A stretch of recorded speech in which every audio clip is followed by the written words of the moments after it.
40%. 40% of the Fortune 500 companies from the year 2000 no longer exist today. Gone, acquired, bankrupt, or dissolved in just over 2 decades. 2 out of 5 of the most powerful companies in the world ceased to exist as independent entities. And in almost every case, the cause was not market disruption. It was institutional stagnation.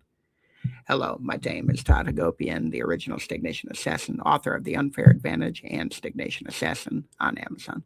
Today's stat, 40% of the Fortune 500 companies from 2000 no longer exist. Here is what killed them and how to make sure your organization is not next. Let's talk about what this number actually means. Research from Innosight, the strategy firm co-founded by Clayton Christensen, has tracked S&P 500 company turnover for decades. Their findings show that the average tenure of companies on the S&P 500 has fallen from 61 years in 1958 to under 20 years today. At the current churn rate, nearly half of S&P 500 companies will be replaced over the next 10 years. Here's the real insight buried in this data. The companies that disappeared didn't mostly fail because of external disruption, as most people would like to believe. The data on Fortune 500 disappearances, when you actually examine the case histories, shows a consistent pattern. Internal stagnation preceded external disruption by an average of 5 to 7 years. The market didn't kill them. The market just finished them off. But their organizational immune systems had long been compromised, long before a competitor delivered the coup de grace. Kodak had digital camera patents in the early 1970s, okay? Blockbuster had the opportunity to acquire Netflix for $50 million. Sears invented the concept of direct-to-consumer retail. They weren't blindsided by the future. They were paralyzed by the present. Here's the conventional crime. The standard corporate response to existential competitive threat is an innovation initiative. They launch a Skunk Works team. They create an innovation lab. They partner with a startup accelerator. These initiatives operate in a protected bubble, structurally isolated from the core business so as not to disturb it. This is innovation theater. The core business, the stagnating system that created the threat to begin with, continues unchanged, consuming 90% of the capital and management attention. The innovation lab produces prototypes.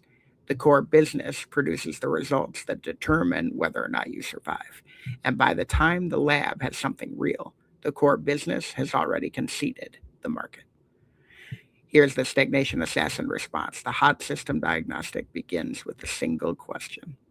What are you currently succeeding at that will stop working in 5 years?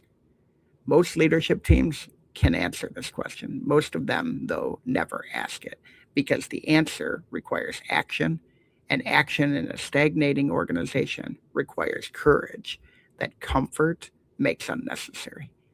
The Krellin method applies maximum force to the most uncomfortable leverage point, the core business assumptions that leadership treats as permanent, not the products, not the customers, the assumptions. Every company that disappeared from the Fortune 500 held at least one assumption for too long. The most dangerous assumptions are the ones that are being funded. One Move today lists the top 3 assumptions your business model is built on. And for each one, ask, what would have to be true for this assumption to fail within 5 years? The answers to those questions are your organizational survival agenda. The one-line verdict here, the companies that disappeared weren't surprised by disruption. They were paralyzed by the comfort of success, and the stagnation did the rest.